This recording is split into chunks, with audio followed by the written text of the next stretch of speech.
तिकडे उरणमध्ये बादली फोडत मवियाने विजयी जल्लोष केलाय। मवियाच्या भावना घाडेकर या नगराध्यक्षपदी विजयी झाल्यात।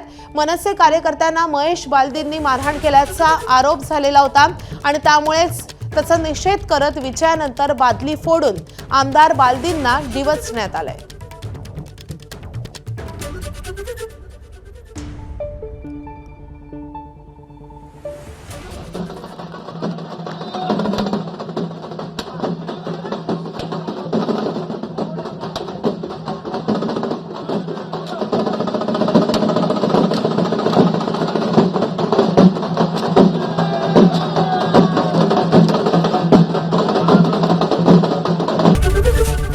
एबीपी माझा, उघडा डोळे बघा नीट।